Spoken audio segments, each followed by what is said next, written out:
Hey guys, welcome on into Drinks with Binks, WFH, work from home, wasted from home. We know everyone's watching this from their homes because we are all doing our part right now to stay safe in a very unprecedented time. This is our third week doing this, and it's sort of just become the norm. It's actually been amazing. Obviously, set aside everything else going on in the world.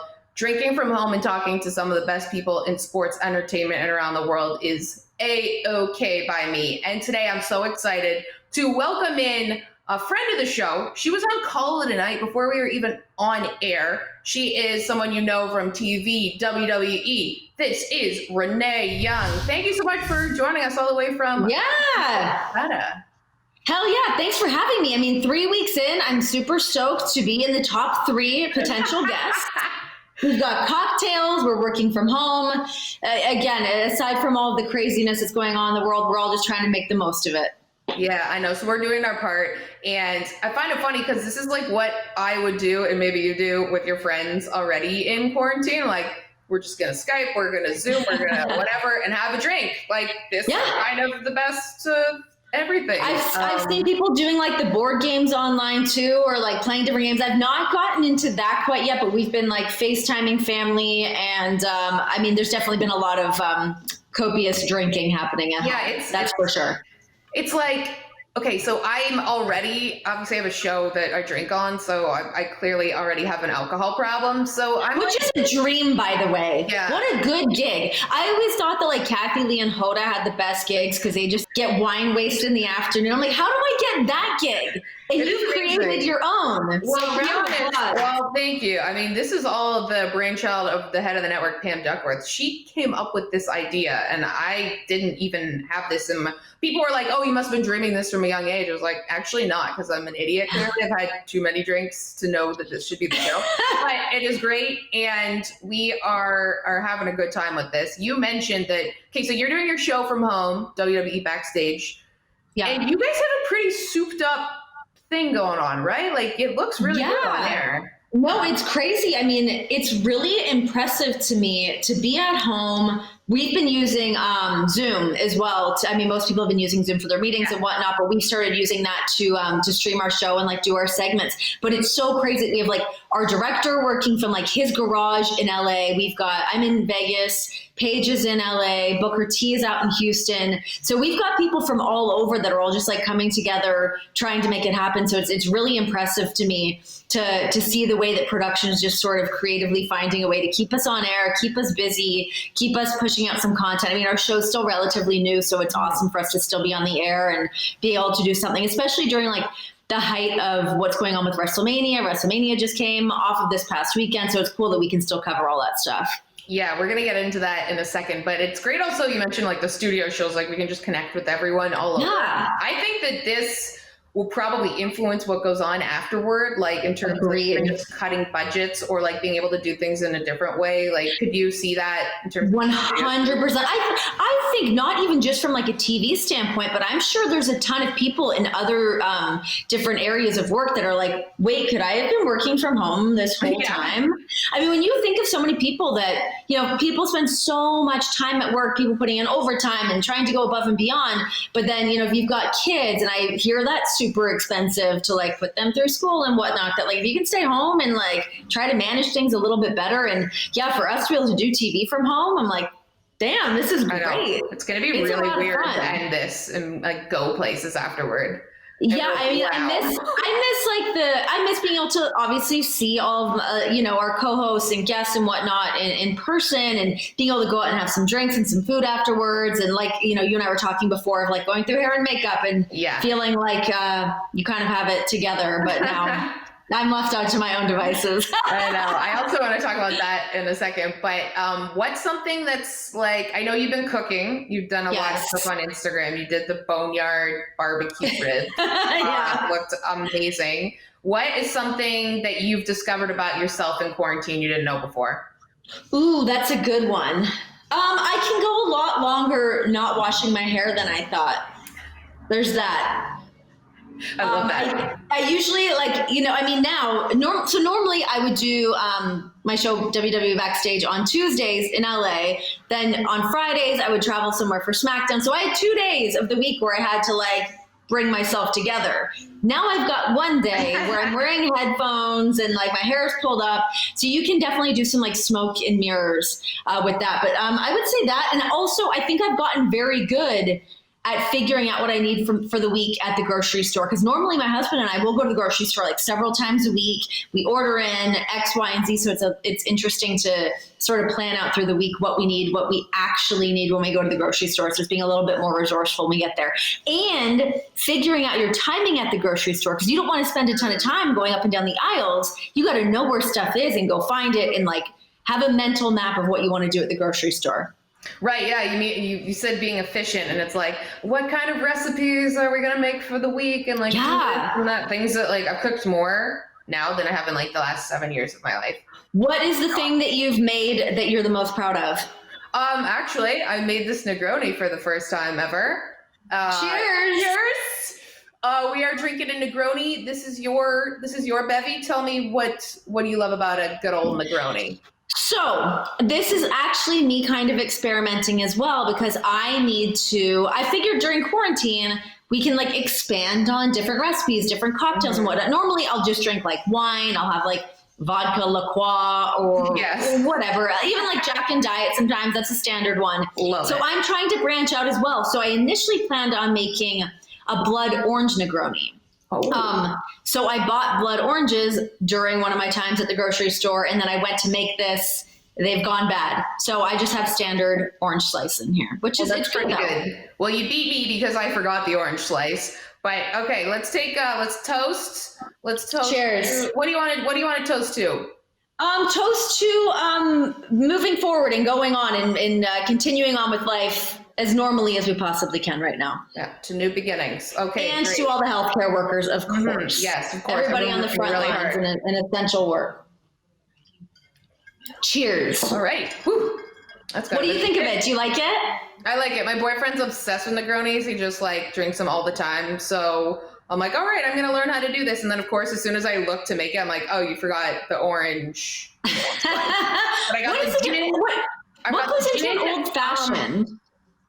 Because this is different from an old fashioned. Different from I think they both have orange slices. I think I made it right, but a 1 ounce gin, 1 ounce Campari or whatever it's called. Campari. And 1 ounce sweet vermouth. Yes. Yeah. And then, so you're supposed to take the lemon slice, rim the glass with it, and then put in, so you get orange essence. The essence is the key there. That's the next step. Yeah. That's the next step. Okay. And it does make a big difference. It makes it really adds it's a nice summer cocktail, I think. It is. It's pretty light. Summer is coming and we're going to be inside for it. So yes, we are. Speaking of which, something also going to toast to is for your show, WWE Backstage, CM Punk is coming back. He is. You guys have great chemistry together. What are you most looking forward to about having him back? I think it's time. I mean, him and I have been talking quite a bit leading up to this, and there's so much going on in the world of wrestling. So I'm really excited to hear his take on everything. He obviously has a pretty unique take compared to the rest of us. So hearing his opinions and letting him just go off and do his CM Punk thing, do those pipe bomb moments. But yeah, I'm excited to get back together and to be able to do one of these sessions. And it's fun to see your friends for a little bit and talk about some wrestling, which is the cool thing about doing Backstage anyways. It's really just talking about wrestling with my friends. So it's a pretty good situation. That's awesome. And that's what we're about to do. We're going to talk about wrestling, but my friend, Renee Young, coming up after this, we're drinking and banking little Negroni action. We'll see.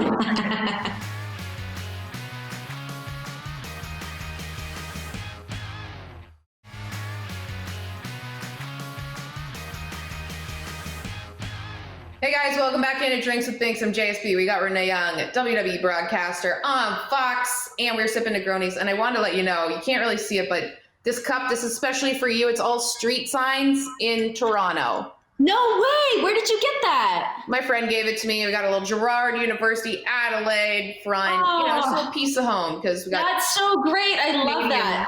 Canadians here. That's like Canadians, we just get each other, and we're going to discuss that later on. So yes. Just have some sort of okay, great. Q&A thing. But we mentioned WrestleMania 36 was amazing this weekend. So, I mean, the numbers of the ratings are off the charts through TV, digital. So many non-fans are fans now because it was like the thing to watch.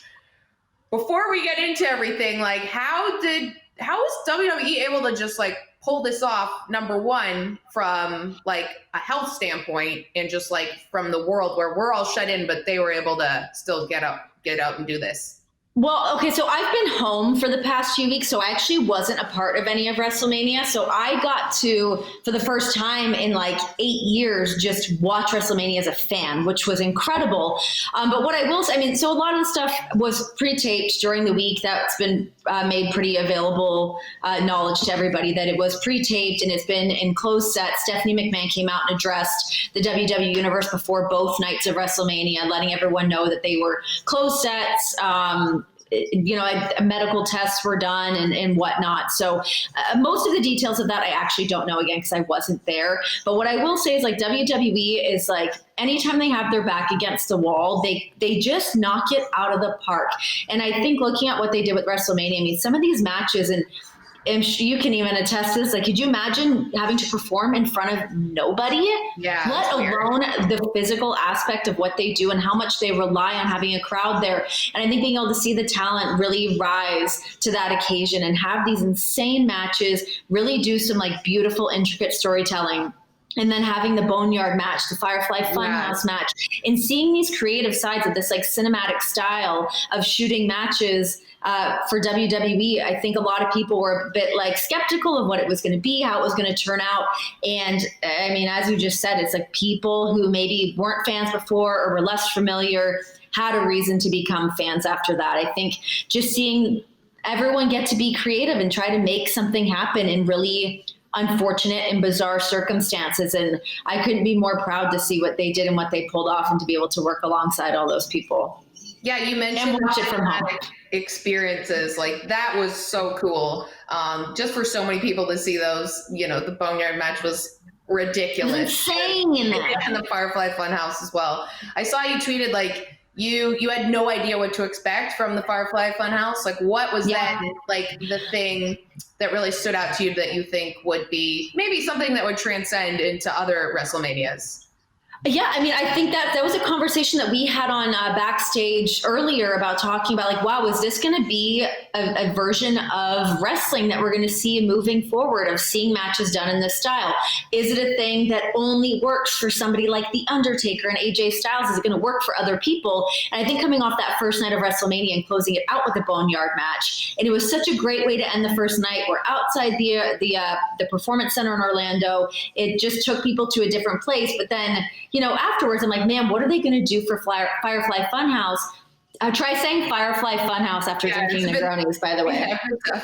But then wondering what they were going to do with that. And like, was it going to be the same kind of thing? Was it going to be shot the same way? And then seeing that it was completely different, I think, and I don't know this, but it seemed to me like it was the perfect brainchild from Bray Wyatt. He's so creative and so hands-on when it comes to his character and comes to his matches and how he wants his stuff to be relayed to our audience. And it seemed to me like it was just this wild history of John Cena's history in WWE and seeing the things that he's done and looking at those different characters and their history through WrestleMania. So yeah, I think for the Firefly Funhouse though, like it felt like you were on like an acid trip. Yeah. I kept waiting, like, wait, is the match going to start? Did I take like mushrooms or something? What's going on here? But it was like wild. So in that vein, like it feels as though WWE can really be like so like there's no ceiling for it. When you see stuff like that, you're like, okay, whatever your crazy brainchild is, like let's try to figure out how to pull it off. And it's like almost seems like that's the challenge of it too, of like coming up with something creative and then seeing if you can pull it off, and then to be able to have it be as successful as both of those matches were, I think definitely opens up the doors for how we could see some other matches in the future. I think that it should be something that, it's held off for special occasions. I don't think we want to see it all the time.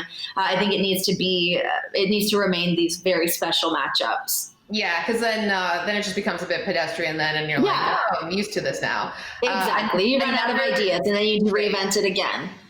Another thing was Gronk that we saw, and he's the 24/7 champion now. What do you make of like his character from this weekend? Like what he's now kind of like doing in WWE? I mean, again, you go back to looking at, so somebody like Gronkowski, who is larger than life. He is so loud and such this like incredible presence when he's out performing. And to see him come out having full energy, but there's nobody there to reciprocate it. So that's got to be pretty tough for him to have to go out there and perform under these like bizarre circumstances. But if anyone can do it, I think it's him. And I'm looking forward to seeing what he does when we get back to being in front of audiences and seeing when he actually starts to wrestle, whatever that's going to be, whenever that's going to be. If that, like, I don't know what that means. Is he going to have full matches? I don't know. Because we've seen him at WrestleMania a few years ago when he tackled, I believe it was Jinder Mahal during the Andre the Giant Memorial Battle Royal match. He jumped the barricade, got in the ring and whatnot, and then to see him win the 24/7 title. So he's perfect. I mean, I do think that he's like custom made for WWE. I think he'll really thrive. Yeah, it'll be perfect. Yeah. Now you mentioned, the no fans in these arenas and for the matches. And what did you learn? Like you could hear some of the wrestlers like yelling stuff. Like what did you learn about what they're capable of? Like what level almost did they have to go to be able to pull that energy from nowhere? One of the main matches that we talked about for that was the triple threat ladder match for the tag team titles. And it was Jimmy Uso, Kofi Kingston, and John Morrison. And seeing what those guys pulled off, and again, I've never wrestled a match, so I can't tell you from that standpoint of what that's like to perform at that level. But watching ladder matches and knowing the history of ladder matches and knowing just how brutal those are, you would imagine that you really need to rely on adrenaline and, again, feeding off the crowd, feeding off that moment. So I think for them to have to like really dig deep and just rely on their own skill set. We talked to Charlotte Flair on Backstage, and that's what she said. She was like, it was when you're out there, you can only rely on your own skills. It really lets you know just how good you are or aren't and how you can thrive in those situations. And, another great match that I saw during WrestleMania was Daniel Bryan and Sami Zayn for the Intercontinental title. I mean, those two are like wrestlers. And to see the match that those guys pulled off and the story that they were able to tell during their match, that was like chef's kiss. It was so good.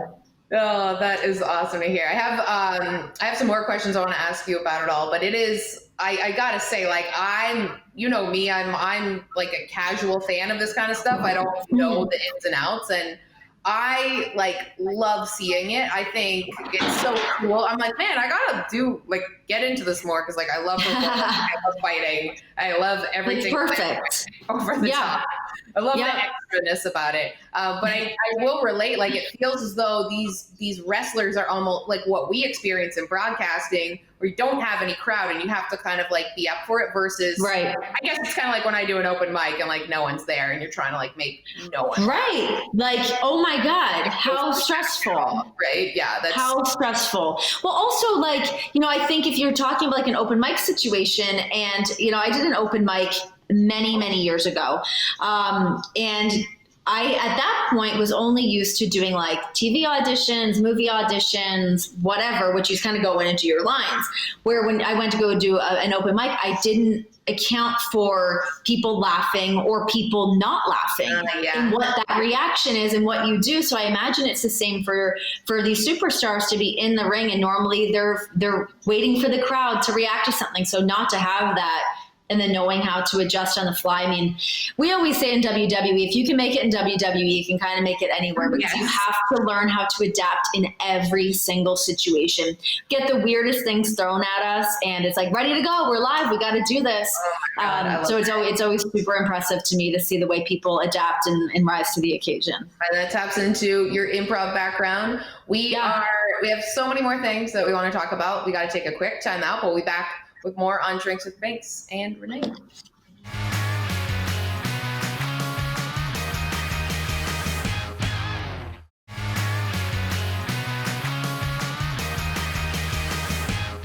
Hey guys, welcome back into Drinks with Binks. I'm JSB. We're drinking and binking with the one and only Renee Young, WWE broadcaster, FS1, Fox, everything. We're drinking some Negronis a la Chef Renee. And Yes. you just mentioned before we went to break that you did an open mic years ago. Please, you just dropped that one out there. How did it go? Discuss the comedy career of just stand-up. I did an open mic when I was 19. So I was living in Toronto. I first got involved in ever wanting to do entertainment in any aspect it's not that I wanted to be a comedian. Like, I did not want to be a stand-up comedian. That was not the goal. But it seemed like all of the women that I admired so much had all done stand-up. So I'm like, crap, do I have to go do stand-up now? You know, Chelsea Handler really was like the person that made me feel like, I was like, oh, maybe I would like to get into hosting, because her show just resonated with me so much. So I was like, damn, Chelsea Handler does stand-up. Sarah Silverman does stand-up.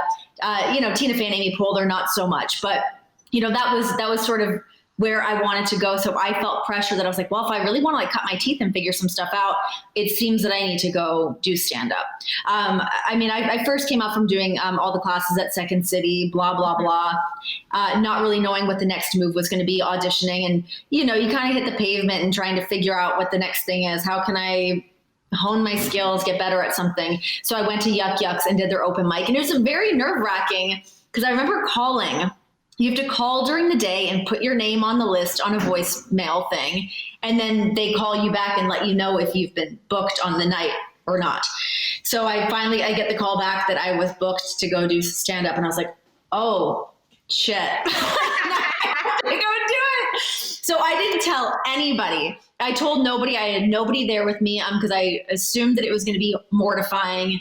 Though I also went into it with like very like blind teenage confidence, where I was just like, oh, it's fine, whatever. It's not going to make or break me. Let's just go out and do it. And it went fine. I mean, you only do 5 minutes, but I remember doing like a shot, maybe two, to kind of get your nerves ready to go out there on the stage. But yeah, I think my jokes were like, I felt the need to be very crass early on. I always wanted to make like fart jokes and like swear a bunch, because that's what the people that I loved were doing. We're like, yeah, it's like so stupid.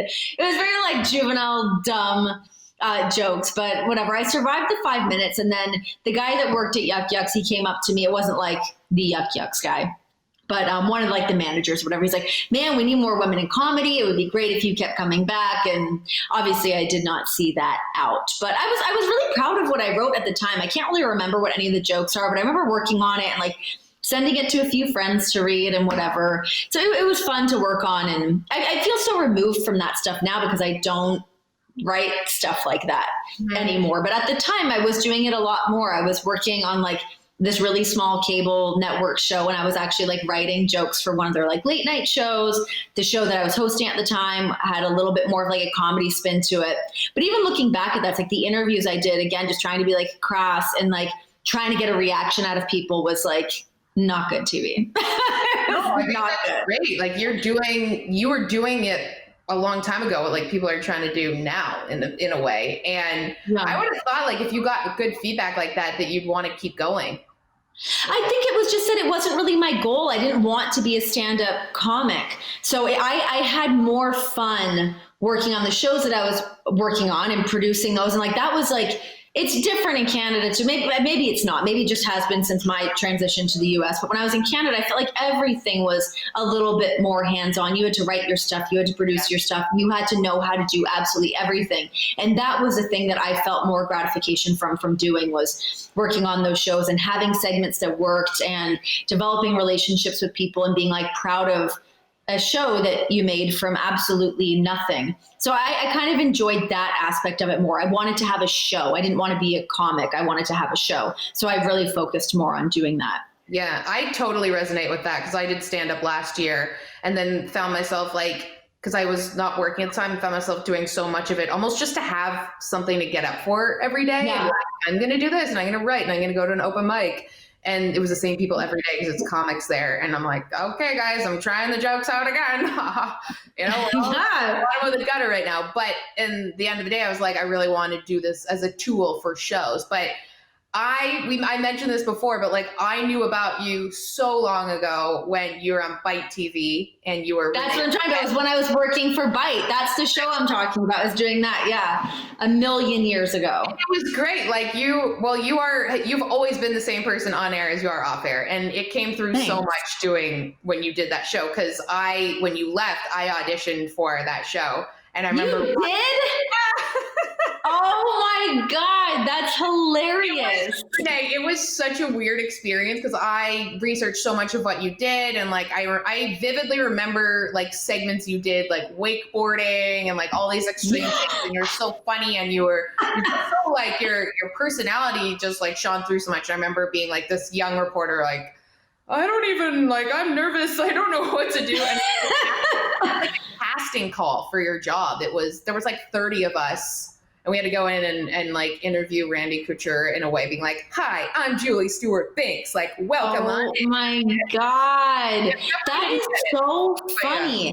But you know, that was such an experience that was, I think, really helped me to figure out what my tone was going to be. And no one was breathing down my neck. No one was telling me, not that people weren't telling me what was good and what was bad, but I was really left to my own devices to create a show. And like when I was doing Rippin' It and Lippin' It, I would book those segments. I would call the people and set them all up, figure out what those shots were going to be. I mean, obviously we had, our crew that we worked with there, but it was super bare bones. I went like skydiving at one point, like for $50. I was getting paid like $50 an episode. I'm like, oh, where did I go? Gotta get this show going, like doing the stupidest shit. Going to do roller derby. What? Oh my God. Who did I think I was? But it was fun. It's exactly like who you are though now, right? You're doing wrestling. Right. Well, and that's the thing. And like, that's sort of the thing that happened when this gig with WWE came up. And that happened when I was working at the Score and they're like, hey, they had the rights to WWE and they wanted to start doing a post wrestling show. Funny that's exactly the gig that I have now. But getting back into the world of WWE and I'm like, oh, cool. So like, I'm down to like play some sports. I'm down to the theatrics of things. It really has all of the things that I'm interested in, as like you were saying too, it's like, it's so over the top. It can be so like entertaining and ridiculous, but then also like the insane athleticism that's involved with it. So it just seemed like it was the perfect spot for me to land. Right. I still don't get it in a way, like how it actually works, but the guy who works at my gym is like a underground wrestler here. So he's like helping me. Like, I was just like, what is this? Like, I don't get it. But yeah, we were talking to you and we got a whole lot more you want to get into. Guys, stay with us. We're drinking and binking with Renee on WWE. Yes, we are. Negroni time.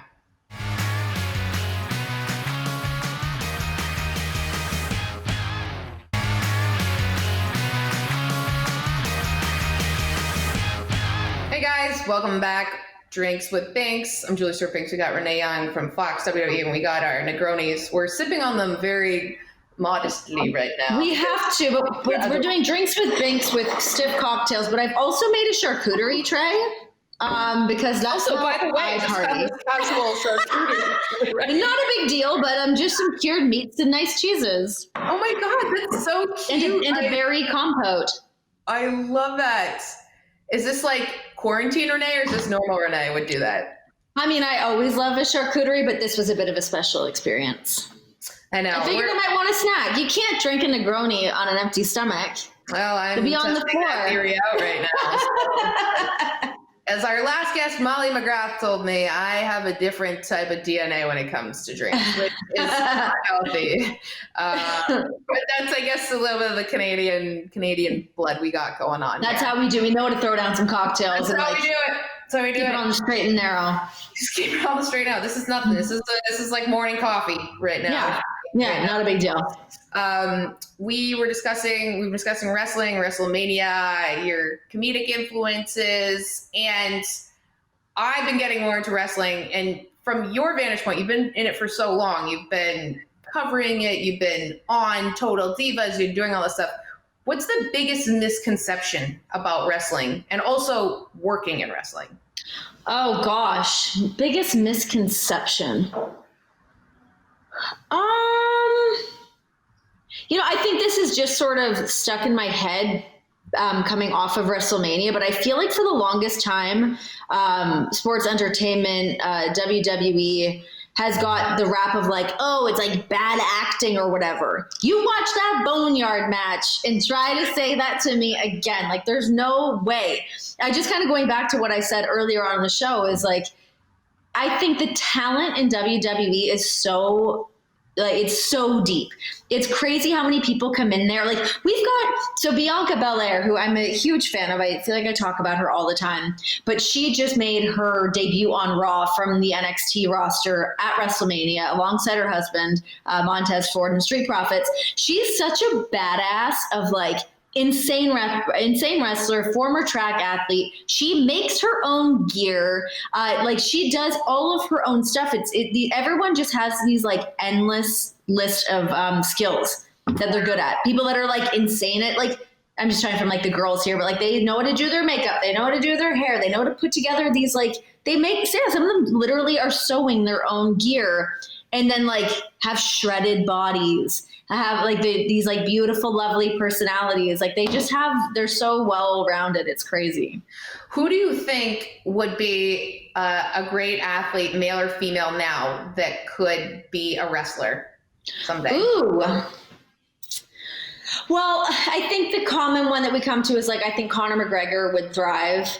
I think he just has obviously like the attitude, the personality for it. I think he would fit in a heartbeat. I'm still waiting for Shaq to get that ball rolling. Oh, he'd be great. I've been waiting for that for a while. He came out during a battle royal in WrestleMania when we were in Dallas, which I think was 31 or 32. And he came out during that battle royal. I remember I was hosting the WrestleMania kickoff show, which we were like way up in the rafters at Dallas Cowboys Stadium. And Shaq came out and I was like, oh my God. Like he's always been like I've always wanted to interview Shaq. I love Shaq. So I go like racing down. I'm like, please, like .com, somebody roll on this. Let me interview Shaq. I was like so stoked to see him there. And then kind of kept waiting to see if like Shaq and the Big Show were going to have a match, like what was going to go on there. It's not come to fruition yet. But I think, Shaq would be awesome in there. I would love to see that. I mean, hell, we've seen Dennis Rodman. Yeah, I mean, we've had lots of basketball stars step into WWE. What about a female athlete? Who do you think would be, who do you think you'd want to see there? I think Paige Van Sant would be cool. I would like to see her maybe step in there. I don't know if she has any interest or what her situation is, but I think Paige Van Sant would be really cool. Gosh, who else? I mean, I keep just kind of going to like fighters on this one. It just seems like the natural transition. I don't know. Who do you think? Is there anyone that comes to mind? I was just imagining when I was just asking that, I'm like, oh, I thought of broadcasters. I was like, I wonder who I'd want to see in there. And then I was like, Diana Taurasi would be. Okay. Megan Rapinoe, though, in there. I think she'd be good. Or Megan Rapinoe would be cool. Who else? I think Ashlyn Harris would be really good. Okay. Goalkeeper for the U.S. Women's National Team, because she's a babe.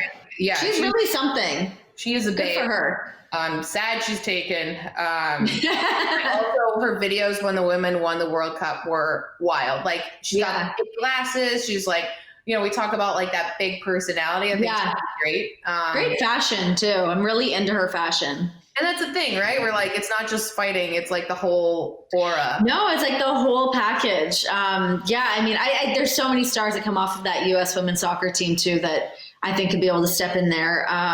What about like some like WNBA players? They're like, I don't even know. Tennis players, Serena Williams. Oh my God, imagine like Serena Williams versus like Naomi. That would be awesome. I will watch that 1,000 times. Serena Williams rematch in hell yes. Oh my God, that would be incredible. That would be incredible. Okay, well, we've got a lot of ideas here. I think I'm going to get into like the executive status. We've got it booked. We're ready to go. For this.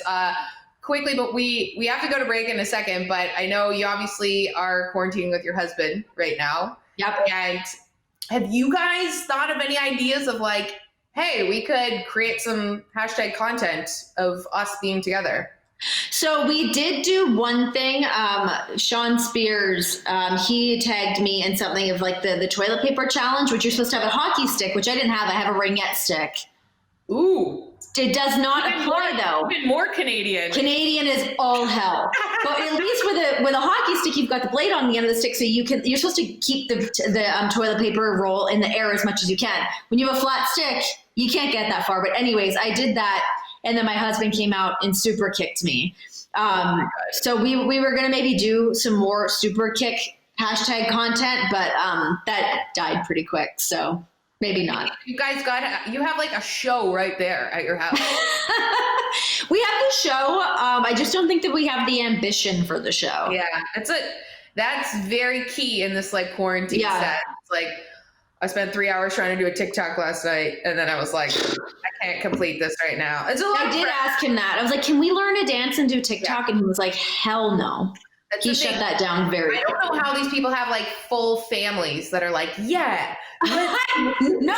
Oh my, there's no way my family would. My mom would do it just because she was like, she's down for kind of whatever. But yeah, I thought for a second I might be able to convince my husband to do a TikTok with me, and that got shut down very quickly. A little off brand for him, but you know what?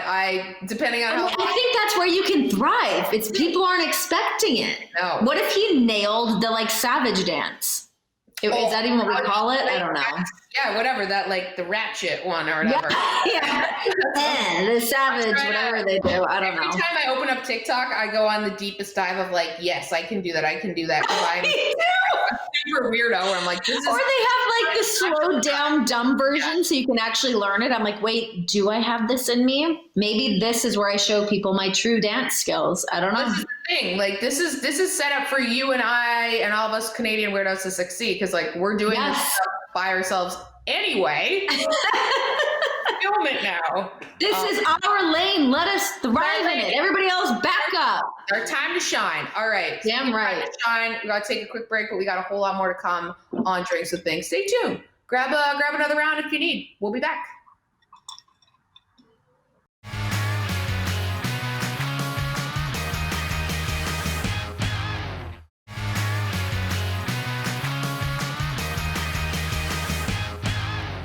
Hey guys, welcome back into Drinks with Binks. We're drinking and binking a little Negroni with Renee Young, Fox, WWE broadcaster. And we were discussing TikTok and making TikToks of whatever, because it actually is a nice little activity during the queue is what I'm now calling it. You mentioned though that your husband, John, didn't want to do anything with it. No. As most, my boyfriend's like, can you please not start a TikTok machine account because now I have to like film you or also watch your content.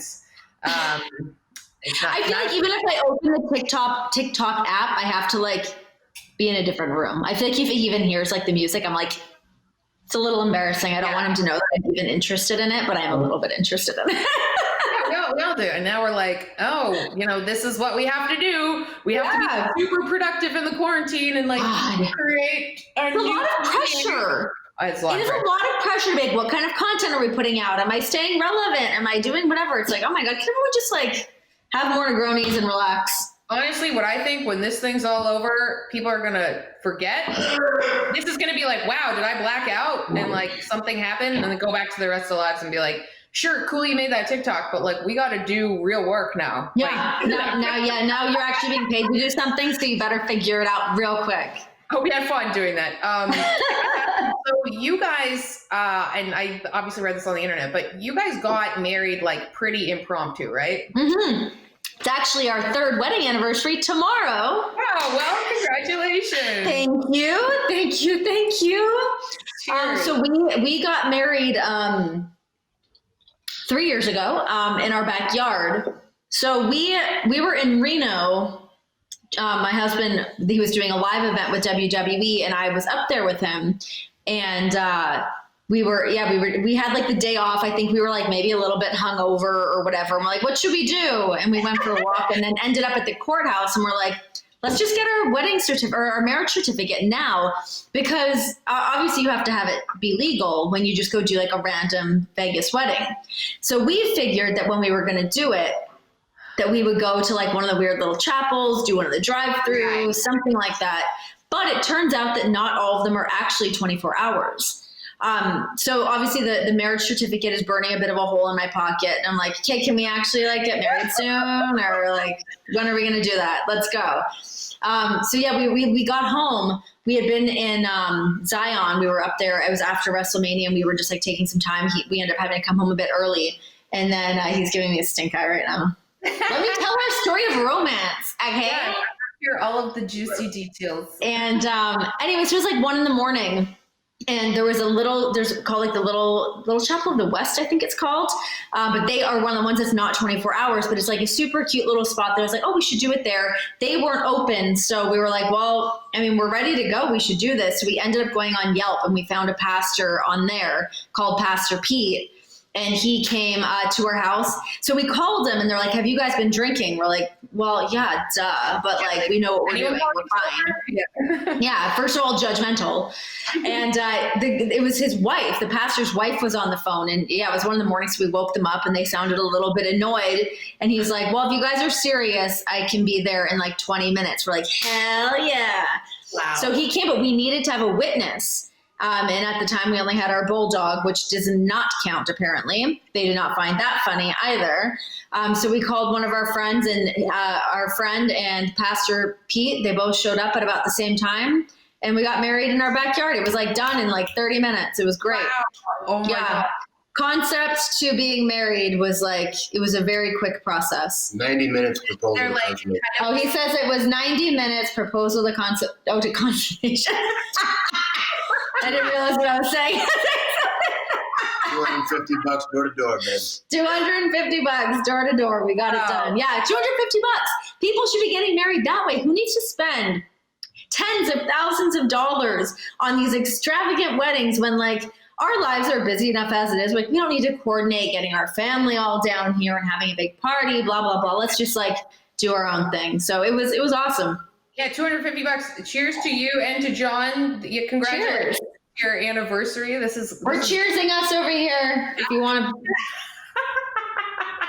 He's not interested. Yeah, I know. So I was going to tell you, there's so many people that are having to like put off all their weddings now, and they're like, I know, people are live streaming them. People are doing like live stream weddings. Some friends of mine that work at WWE in production, they did that. Yeah, it's crazy. Oh, I got to ask you though, when you guys did the 90 minutes from getting married to banging, were you like, maybe should we put this off? Like, we're waking past do this tomorrow. It was like, we got to do it right now. Like, it's one of those, like, we're doing it now. Oh, we were like all in. There was no hesitation or any like, should we like let our family know? We're like, no, we'll let them know after. I mean, we have been together for like almost 4 years at that point. So like our family all knew that we were like eventually going to get married. No one was like totally bummed that they weren't there. It's fine.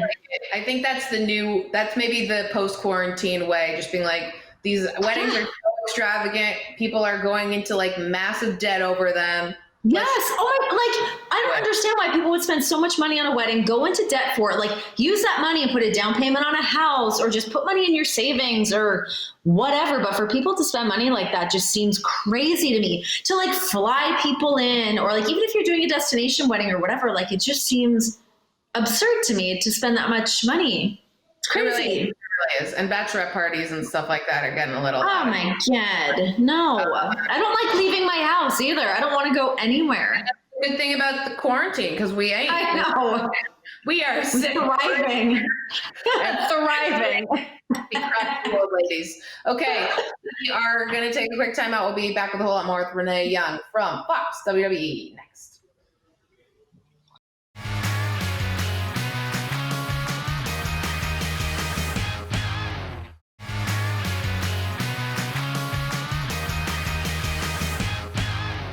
Hey guys, we are here on Drinks with Binks. I'm with Renee Young from Fox WWE. She was Renee Paquette before, and there's so many things with that's like a whole show in itself. Formerly known as, I know it's crazy. I have like a million different names. Yes, I know that, and that is something that the next time we get you on Drinks with Binks, we'll discuss. But we are both Canadian. I have my Toronto glass for you because we're from the 6. What's something, we're both in the States now, like what's something that you notice now about Canadians that is different from Americans, almost in terms of personality? Well, one thing that I will say that I noticed, specifically when like my mom and dad are down here, they love to tell people that they're Canadian. They love it. They like lead with it. So I was at like Target with my mom, and someone's like, "Oh my God, you're so nice." She's like, "It's because I'm Canadian." I was like, "What?" She really leads the conversation with telling people that she's Canadian. I would say, obviously like the politeness, I think we do fall into some of like our stereotypes, like the quirky, weird. Oh, another thing that I did really notice is that like sarcasm and like self-depreciation falls on blind eyes here, like deaf ears. People do not like it. No. It doesn't like connect. When I first started working here, people are like, "Oh my God, you're like really hard on yourself." I'm like, I'm kidding. Yeah. But like people didn't understand like self-depreciation, like that sarcasm that we all have. That's very Canadian. I had an agent once be like, "Can you not do that? Like that's not." Yeah. I was like, "That's." I know. It's like part of our charm. Let me do it. Yeah, like that's us. Okay, we don't have a whole lot of time. One more thing. You are so good at broadcasting many different things. Like you do WWE, but what else would you want to do? Like a cooking show. Cooking? I would want to do a cooking show, but I also like, let's be honest here. I want that Kelly Ripa gig. That's what I really want. Who doesn't? You're so. Give me that 25 mil a year, baby. Let's go. I love doing like daily shows. I love that like sort of like variety concept of being able to like cover some of the daily topics, go do a weird like workout segment, go interview a celebrity, maybe have like a cooking segment. Like that variety hour kind of thing would be like my favorite. So good at that. I'm not just saying that because I got a couple of empty stomach in here. But yeah, I think that you should branch out and do that kind of stuff as well as your now current manager. We got to go to break. But we're going to discuss more about Renee when we come back.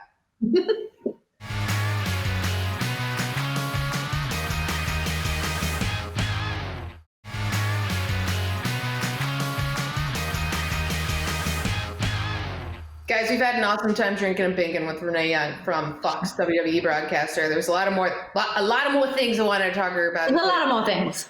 Music influences and all that kind of stuff. We're going to do that. We're going to do that later because what else we're going to do in the queue? We're going to drink and we're going to bink. And Renee, you have Backstage coming up on Tuesdays, 11 p.m. CM Punk returns. Yes, guys, watch that.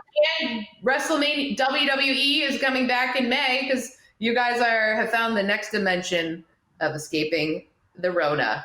Damn right. We have had an awesome time with you here. Thanks so much for joining me. Thank you. This was a lot of fun. I've had my Negroni. I have a charcuterie tray. Things are working out. I feel good about it. Now you're going to go work out after getting a little tipsy. That's apparently the plan. That is what we do on Drinks with Binks. We'll see you guys next week.